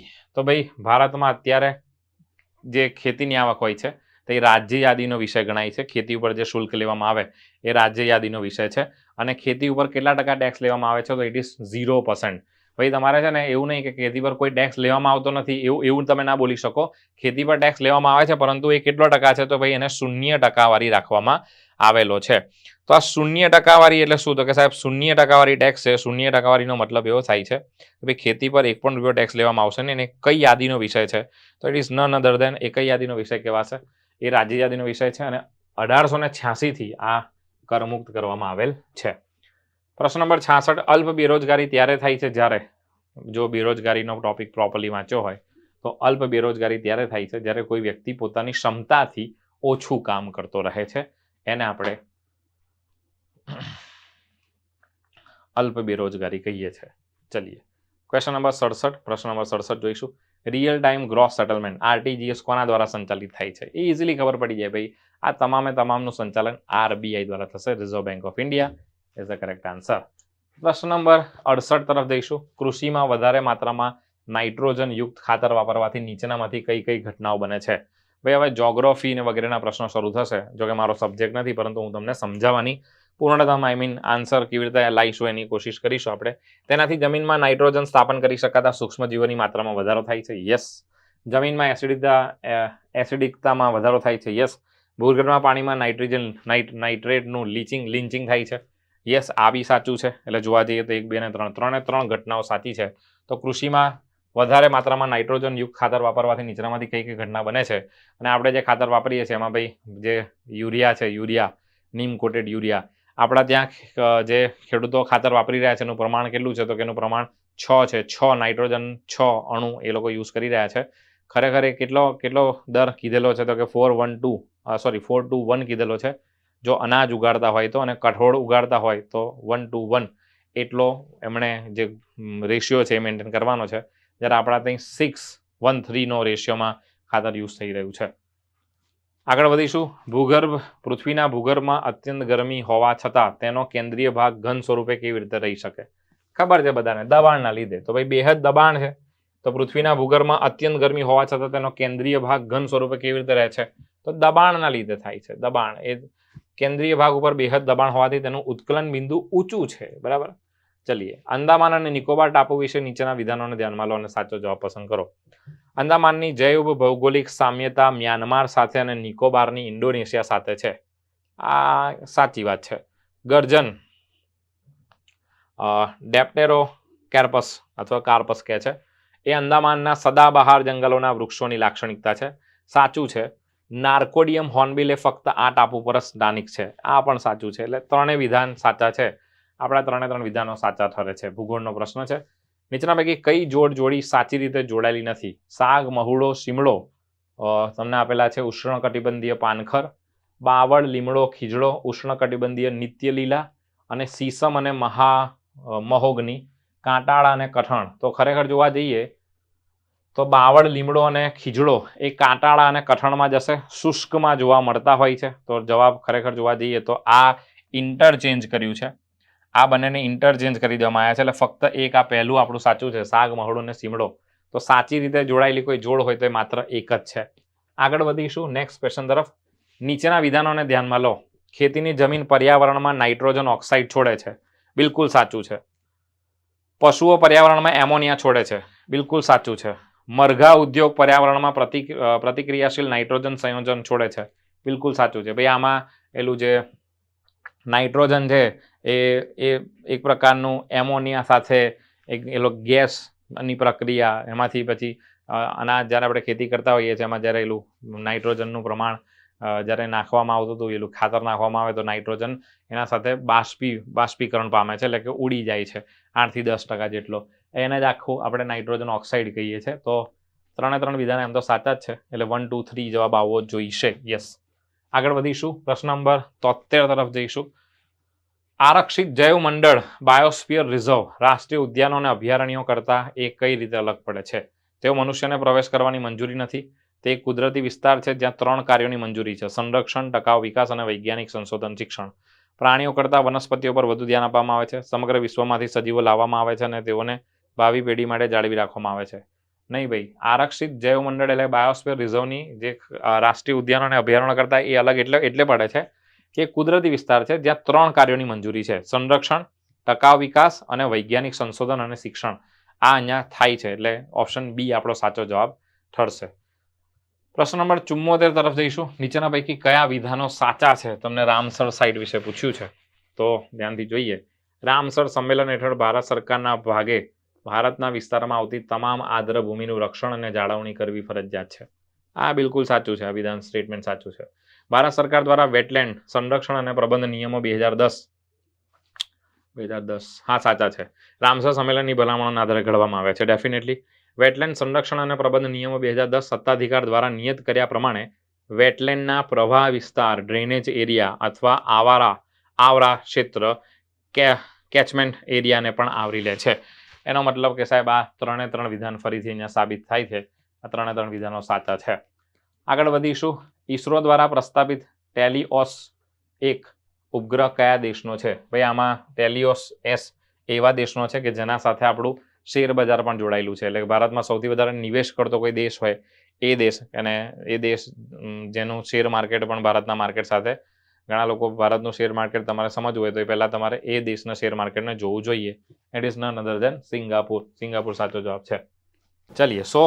ઉત્તરાયણ ઓફર અંતર્ગત આપણે 17મી જાન્યુઆરી 2025 સુધી કાઇટ 60 નામની ઓફર લોન્ચ કરેલી છે, જેમાં તમને આપણા જેટલા પણ કોર્સિસ છે વેબ સંકુલ એપ્લિકેશનના, એમાં 60% ઓફ મળવા પાત્ર રહેશે.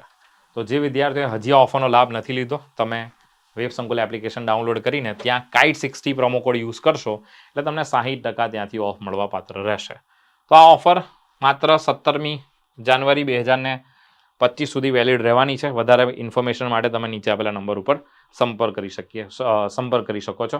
આગળ વધીએ. માસ્ટ વિશે નીચેના પૈકી ખરા વિધાનો પસંદ કરો. માસ્ટનું સંચાલન ઈસરો દ્વારા કરવામાં આવ્યું છે. આ ટેલિસ્કોપ ઉદયપુરના ફતેહ સાગર સરોવરમાં સ્થાપિત કરવામાં આવ્યું છે. ભાઈ આ ચર્ચામાં હતું, આ વિધાન સાચું છે, ઉદયપુરના ફતેહ સાગરમાં છે. તેનો મુખ્ય ઉપયોગ સૂર્યના ચુંબકીય ક્ષેત્રનો અભ્યાસ કરવાનો છે. તો તેનો મુખ્ય ઉપયોગ સૂર્યના ચુંબકીય ક્ષેત્રનો અભ્યાસ કરવાનો છે. આ બંને સ્ટેટમેન્ટ સાચા છે. માસ્ટનું સંચાલન ઈસરો દ્વારા નથી થતું, એ અમદાવાદની એક એજન્સી દ્વારા થાય છે. તમારે મને કમેન્ટ સેક્શનમાં જણાવવાનું છે કે આ 76માં પહેલા વિધાનમાં એ એજન્સીનું નામ શું છે, એ સંસ્થાનું નામ શું છે. એના હેઠળ આવતી એક નાનકડી સંસ્થા જેની બ્રાન્ચ અહીંયા જોવા મળશે ઉદયપુરમાં, રાજસ્થાનમાં એની જે એક બ્રાન્ચ છે. અમદાવાદમાં આવેલી એક સંસ્થા છે, બરાબર. તો એ અહીંયા જવાબમાં આવશે. તો ઈસરો ખોટું છે, ઈસરો નહીં આવે. માત્ર 2 અને 3 સાચું. ખરા વિધાનો કીધા છે તમને. નીચેના પૈકી કઈ ક્રિયા માટે ઇન્ડિયન રિમોટ સેન્સિંગ સેટેલાઇટનો ઉપયોગ થાય છે? પાકની ઉત્પાદકતામાં મૂલ્યાંકન, ભૂગર્ભજળ સ્ત્રોત શોધવામાં, ખનિજ ઉત્ખનનમાં. ભાઈ આ 3માં ઇન્ડિયન રિમોટ સેન્સિંગ IRS નો આપણે ઉપયોગ કરીએ છીએ. 3 તમારા સાચા જવાબ થશે. Yes, 1, 2, 3 is the correct answer. તો નેક્સ્ટ પ્રશ્ન તરફ જઈશું. નીચેના પૈકી ભારતના પ્રમુખ અનુસંધાન રિસર્ચ રિએક્ટરો છે.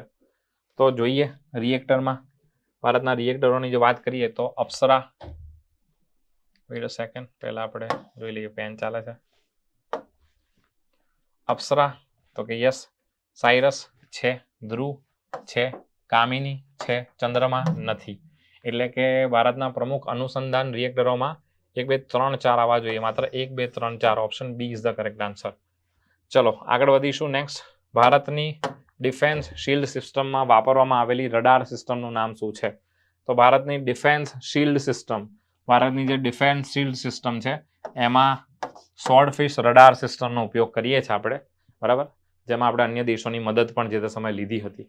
આગળ વધીશું. પ્રશ્ન નંબર 80, રુસ્તમ 2 શું છે? ભાઈ આવો પ્રશ્ન પૂછાવાના ચાન્સીસ વધારે છે. આ એક ડ્રોન છે. પહેલા તો હવે કેવો ડ્રોન છે તો તમને ઓપ્શનમાં જોઈ લેવાનું. તો ભાઈ બીજો કોઈ આપેલું જ નથી, તો આ સીધે સીધું ખબર પડી જાય આ માનવ રહિત ડ્રોન છે, બરાબર. ચલીએ પ્રશ્ન નંબર 81 તરફ જઈશું. 81, ભારતની પ્રથમ સ્વદેશી પરમાણુ સંપન્ન સબમરી કઈ છે? તો તાજેતરમાં આ ચર્ચામાં હતું, તમને ખ્યાલ જ હશે. તો ભારતની પ્રથમ સ્વદેશી પરમાણુ સંપન્ન સબમરી એ નન અધર ધેન અરિહંત છે, બરાબર. તમારે મને કમેન્ટ સેક્શનમાં જણાવવાનું છે કે આ ક્યાંથી કયા વર્ષથી મૂકવામાં આવી હતી, સોંપવામાં આવી હતી. નિસાર કયા બે સ્પેસ એજન્સીનો સંયુક્ત ઉપક્રમ છે? તો નિસાર એ નાસા પ્લસ ઈસરો. આ તો પ્રશ્ન પહેલા પૂછાઈ ગયો છે, જીપીએસસી પણ પૂછેલો છે. તો નિસાર એ બે સ્પેસ એજન્સીઓનો સંયુક્ત ઉપક્રમ છે, એ છે નાસા અને ઈસરો. ઓપ્શન એ તમારો સાચો સાબિત થાય છે. આગળ વધીએ છીએ. શું કહે છે? મિશન શક્તિના સંદર્ભમાં ભારત દ્વારા કરવામાં આવેલી એન્ટી સેટેલાઇટ મિસાઇલ પરીક્ષણ બાબતે નીચેના નિવેદનોને ધ્યાનમાં લો. એટલે મિશન શક્તિ 2019ની વાત કરે છે. મિશન શક્તિ જે 2019માં ચર્ચામાં હતું, 2019ના સમયની વાત છે. એટલે સાયન્સમાં તો તમને ઘણી બધી વસ્તુ પૂછતા હોય, તે મહત્વની ઘટનાઓ બનેલી હોય તે.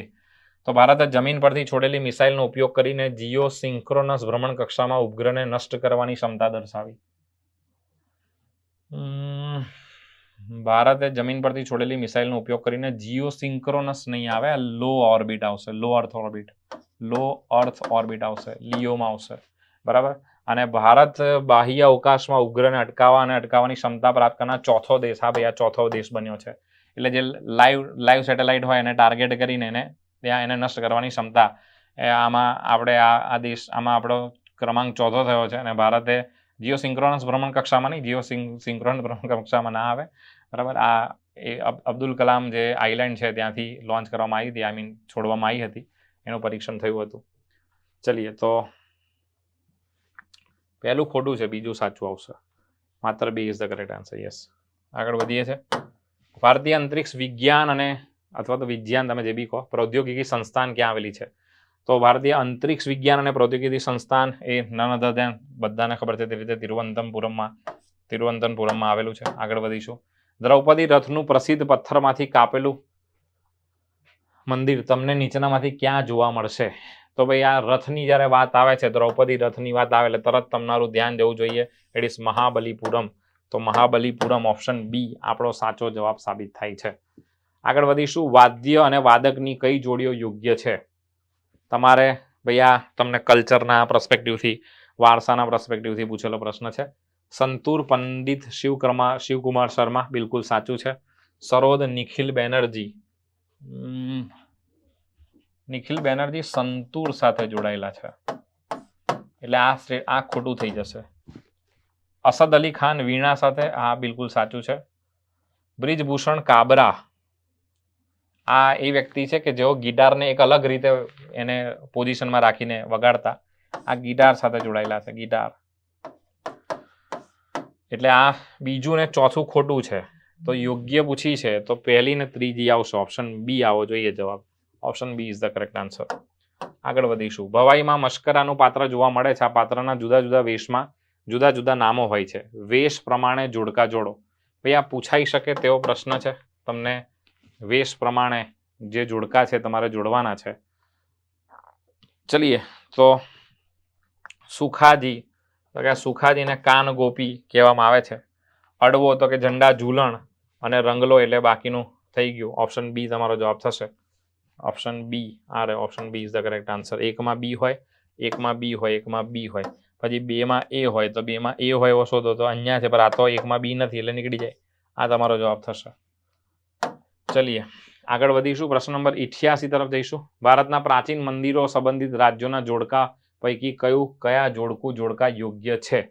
બૃહદેશ્વર મંદિર તમિલનાડુ, તુંગનાથ મંદિર ઉત્તરાખંડ. તો ભાઈ જોવા જઈએ તો વાંચતાની સાથે ખબર પડી જાય સાહેબ આ બંને જોડીઓ સાચી છે. આગળ વધીએ છીએ નેક્સ્ટ પ્રશ્ન તરફ. ગેટવે ઓફ ઇન્ડિયાના સંદર્ભમાં નીચેના વિધાનો વિચારણામાં લઈને યોગ્ય વિકલ્પ પસંદ કરો. તારીખ 31/3/1913 રોજ બોમ્બે તત્કાલીન ગવર્નર એટલે કે એ સમયના ગેટવે ઓફ ઇન્ડિયાને શિલાન્યાસ કરવામાં આવ્યો હતો. તેની ડિઝાઇન બ્રિટિશ આર્કિટેક્ટ જ્યોર્જ વિટેટ દ્વારા કરવામાં આવી હતી. તો આ તો વિધાન સાચું છે. બીજું વિધાન સાચું છે. તારીખ 31/3/1913. તો આ પણ જોવા જઈએ તો આ પણ વિધાન સાચું જ છે. એટલે બંને વિધાનો સાચા. તમારો જવાબ આવશે ઓપ્શન સી. ચલીએ પ્રશ્ન નંબર 90 તરફ જઈએ છીએ. પ્રશ્ન નંબર 90 આપણે થોડી સ્પીડ એટલે રાખીએ છીએ ભાઈ ફટાફટથી તમે ખાલી પ્રશ્નો જોતા જાઓ અને એમાં શું જવાબ આવે છે તમે વેરીફાઈ પણ કરજો તમારા કેટલા સાચા પડે છે. નીચેનામાંથી કયા મંદિરને સંગે મરમરમાં કંડાયેલ કાવ્યની ઉપમા આપવામાં આવી છે? તો ભાઈ આ ધ્યાન રાખજો. સંગે મરમર શબ્દ દેખાય ને, સંગે મરમરમાં કંડાયેલ એટલે ત્યાં એ જૈન મંદિરો છે. તો આમાંથી જૈન મંદિર જે ઓપ્શનમાં દેખાતા હોય એટલે તરત તમને ખબર પડી જાય દેલવાડાના જૈન મંદિરો is the correct answer. Jain શબ્દ ત્યાં એક જ જગ્યાએ છે. પ્રશ્ન 91 તરફ જઈશું. અપટાની જાતિઓ વિશે નીચેની બાબતોનો વિચાર કરો. તેઓ પૂર્વીય હિમાલયના મુખ્ય વંશીય જૂથોમાંના એક છે. બિલકુલ સાચું છે ભાઈ. પૂર્વી હિમાલયના મુખ્ય વંશીય જૂથમાંથી એક છે. આ આદિજાતિ તેની વાઇબ્રન્ટ પરંપરા ગ્રામીણ પરિષદો માટે જાણીતી છે ભાઈ, જેને બુલિયાન કહેવાય છે. આ કોન્ફરન્સ ભરતા હોય છે અને કોન્ફરન્સને બુલિયાન કહેવામાં આવતું હોય છે. આ પણ સાચું છે. યુનેસ્કો અપટાની આદિવાસીઓની ભીની માછલી ચોખાની ખેતીની ટેકનિકને અત્યંત કાર્યક્ષમ તરીકે ઓળખે છે. એટલે કે આ લોકો ચોખા અને માછલી બંનેની ખેતી એક સાથે કરે. ડાંગર પેડી વગેરે ઉગાડે ને એ પેડીની અંદર જ પાણી હોય એટલે કે એની અંદર જ એ લોકો માછલીનો ઉછેર કરે. તો માછલીનો ઉછેર કરે. આ પણ સાચું છે. તો 3 વિધાન સાચા છે. એટલે 1, 2 અને 3 વિધાન સાચા કહેવાશે. આગળ વધીશું. પ્રશ્ન નંબર 92. મહામહમ એ કયા દક્ષિણ ભારતીય શહેરમાં દર 12 વર્ષે ઉજવવામાં આવતો મુખ્ય તહેવાર છે? દક્ષિણનો કુંભ તરીકે પણ આને ઓળખવામાં આવે છે ભાઈ, અને ઘણા લોકો દક્ષિણનો કુંભ કહે છે. 9 નદીઓ સાથે આનો જે કન્સેપ્ટ છે, આની પાછળની જે સ્ટોરી છે એ 9 નદીઓ સાથે છે. શિવ મંડપમ જે શિવ મંડપ હોય છે ત્યાં એ લોકો પૂજા અર્ચના વગેરે કરતા હોય. કહેવાય છે કે ભાઈ આ નદીઓ એનું અભિષેક કરતી હોય છે. એવી એની લોકવાયકા છે. તો પુટ્ટપર્થ પરથી આંધ્રપ્રદેશ, કુંભકોનમ તમિલનાડુ. તો ભાઈ એક તમિલનાડુ સાથે જોડાયેલું છે. તો જવાબ આપણો કુંભકોનમ આવશે. Kumbakonam Tamil Nadu is the correct answer. પ્રશ્ન નંબર 93. ગુજરાત રાજ્ય વિધાનસભાના સૌપ્રથમ અધ્યક્ષ કોણ હતા? ભાઈ આ પ્રશ્ન ના આવડે તો તમારે ખરેખર તૈયારી ન કરવી જોઈએ. આવા પ્રશ્નો તમારે બેઝિક ફેક્ટ કહેવાય. આ તો તમારે યાદ રાખવા પડશે. એડિશનલ નંદન કલ્યાણજી મહેતા લગભગ જે તૈયારી કરી રહ્યા છે બધાને ખબર છે. મધર ટેરેસાને કયા વર્ષમાં ભારત રત્ન એવોર્ડથી સન્માનિત કરવામાં આવ્યા હતા? તો મધર ટેરેસાને ભારત રત્ન 1980માં આપવામાં આવ્યો હતો. 1980માં અમને ભારત રત્ન પ્રાપ્ત થાય છે, જેને ભારતનો સૌથી હાઈએસ્ટ સિવિલિયન એવોર્ડ કહેવામાં આવે છે.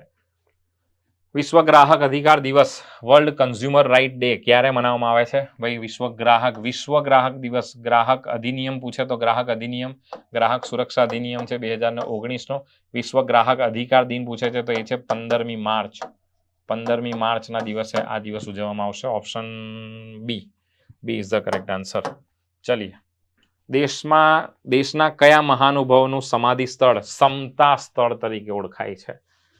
સમતા સ્થળ તરીકે કોનું સમાધિ સ્થળ ઓળખાય છે? ભાઈ અભય છે, અભય ઘાટ છે. આ બધું તો આપણને ખબર હોય.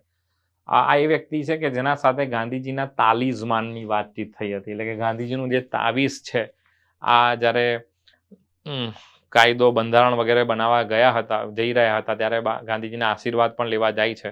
વિવિધ જગ્યામાંથી કોંગ્રેસના જે ચૂંટાઈ છે, જે વ્યક્તિઓ ચૂંટાઈ છે, અથવા તો કોંગ્રેસનો અલાયન્સમાંથી જે વ્યક્તિઓ ચૂંટાઈ છે, અને એમાંથી જગજીવન રામ પણ, ડૉક્ટર જગજીવન રામ એ ગયા હતા આપણા ગાંધીજી પાસે, અને ગાંધીજીએ એવું કીધું હતું હું તને એક ટોટકું આપીશ. ટોટકું એટલે તો કે હમણાં પછી ગાંધીજીને કીધું કે ટોટકું બાપુ તમે અંધશ્રદ્ધામાં ક્યારથી માનવા લાગ્યા? તો ગાંધીજીએ કીધું હતું કે આ ટોટકું એ વાળું ટોટકું નથી. આ ટોટકું તમને એ વસ્તુમાં કામ લાગશે જ્યારે તારે કોઈ પણ નિર્ણય લેવાનો હશે. ત્યારે જ્યારે પણ કોઈ નિર્ણય લેવાનો હોય કે ભાઈ હું જે નિર્ણય લઉં છું એ સાચો છે કે ખોટો છે, તો ત્યારે એક કામ કરવાનું રહેશે, આંખો બંધ કરવાની, અને તમે જે નિર્ણય લેવા જઈ રહ્યા છો એ નિર્ણય લેવાથી તમે અત્યાર સુધી જોયેલ સૌથી દીન, સૌથી ગરીબ વ્યક્તિના જીવનમાં એ નિર્ણયની શું અસર થશે, અને જો એ અસર સારી હોય તો તમે એ નિર્ણય તમારો સાચો છે. એટલે એ રીતે એમણે એક ટોટકું આપ્યું હતું. એને ગાંધીજી તાલિસ્માન તરીકે ઓળખવામાં આવે છે. યુપીએસસી એના પર મુખ્ય પરીક્ષાના પ્રશ્ન પણ પૂછે છે. તો doctor Jagjivan Ram is the correct answer. આગળ વધીશું. પ્રશ્ન નંબર 97. સૌપ્રથમ પદ્મશ્રી એવોર્ડ મેળવનાર હોકીના ખેલાડી કોણ હતો? તો ભાઈ કોણ હતા થાય આપણે રિસ્પેક્ટથી એમને બોલાવીશું. 1957ની અંદર સૌપ્રથમ સ્પોર્ટ્સ પર્સનાલિટી કે જેમને પદ્મશ્રી એવોર્ડથી સન્માનિત કરવામાં આવ્યા હતા, અને ઇટ ઇઝ નન અધર દેન બલવીર સિંહ, કે જેમણે ભારતની હોકીમાં ઘણું મોટું કોન્ટ્રીબ્યુશન ફાળો આપ્યો છે. પ્રશ્ન નંબર 98. બેટન કપ કઈ રમત માટે એનાયત કરવામાં આવે છે? ઓલરેડી આના વિશે ઘણી બધી વાતો થઈ ગઈ છે. બેટન કપ હોકી માટે પ્રખ્યાત છે. આગળ વધીશું. પ્રશ્ન નંબર 99. રાજસ્થાનના ઉદયપુર શહેર ખાતે આવેલું એરપોર્ટ કયા નામે ઓળખાય છે? તો ત્યાંના જે મહાન શાસક છે એવા જેમનાથી ઘણા યુવાઓએ પ્રેરિત થવું જોઈએ તેવા મહારાણા પ્રતાપ એરપોર્ટ તરીકે એરપોર્ટ ઓળખાય છે. એરપોર્ટના નામ પણ પૂછાય છે, અને લગભગ મેં તમને લાસ્ટ સેશનમાં અભિજીતસિંહ ઝાલા સાહેબ સાથે તમને પૂછ્યું હતું, ભાઈ ડમડમ એરપોર્ટ કોને કહેવાય છે? નેતાજી સુભાષચંદ્ર બોઝ, કોલકાતા, તમે બધાએ જવાબ પણ આપ્યો હતો, ને બિલકુલ સાચો પણ હતો. નીચેના જોડકા જોડો. વીર નર્મદ દક્ષિણ યુનિવર્સિટી, કામધેનુ યુનિવર્સિટી, હેમચંદ્રાચાર્ય ઉત્તર ગુજરાત યુનિવર્સિટી, અને આયુર્વેદ યુનિવર્સિટી. હવે એક વસ્તુ તો ખબર પડી જાય કે આ હેમચંદ્રાચાર્ય છે એટલે પાટણ, 500 પાટણ વાળાને તો 3D આવશે, ખબર પડી ગઈ હશે. એટલે 3D વાળા ઓપ્શન શોધો કે 3D, આ 3D. પછી વીર નર્મદ એટલે સુરત વાળા શોધી કાઢો તો કે સુરત, એમાં બી આવે, તો એમાં બી અહીંયા છે, એટલે ઓપ્શન બી તમારો સાચો સાબિત થાય છે. તો આ સાથે આપણા અહીંયા 100 પ્રશ્નો પૂરા થાય છે. બરાબર. તો આશા રાખું છું તમે ઘણી બધી ઇન્ફોર્મેશન આમાં પ્રાપ્ત કરી હશે. ચલો, સો ફાઇનલી આપણો સેશન અહીંયા પૂરો થાય છે. આશા રાખું છું તમે 100 પ્રશ્નોને બહુ સારી રીતે માણ્યા હશે, અને આ પ્રશ્નોમાંથી તમને ઘણું બધી બાબતો શીખવા પણ મળી હશે.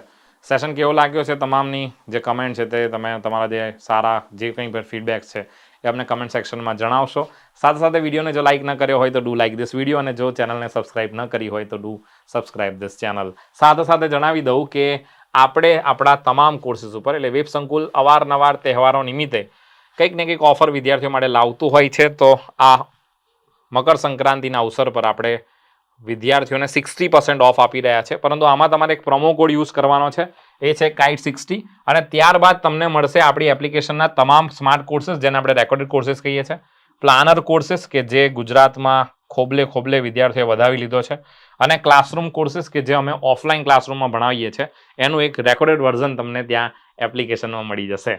તો આ પણ તમે આ ત્રણેયમાંથી તમને જે મનગમતો કોર્સ હોય એ 60% ઓફમાં તમે પરચેસ કરી શકશો. આ ઓફર 17મી જાન્યુઆરી 2025 સુધી વેલિડ રહેવાની છે. વધારે ઇન્ફોર્મેશન માટે તમે નીચે આપેલા નંબર ઉપર સંપર્ક કરી શકશો 9 થી 6માં. સો આવનારી પરીક્ષા તમારી ઘણી સારી નીવડે, અને આજે તમે જે કંઈ પણ પર્વ ઉજવી રહ્યા છો તેની આપ સર્વેને, આપના તમામ પરિવારજનોને પણ ખૂબ શુભકામના. Have a very happy and safe Makar Sankranti. અને જેમ તમારો પતંગ ઊંચે ચડી રહ્યો છે તેમ તમે પણ સફળતાના શિખરો સુધી, ઊંચાઈ સુધી પહોંચો તેવી શુભકામના. બાય, ટેક કેર, જય હિન્દ, જય ભારત.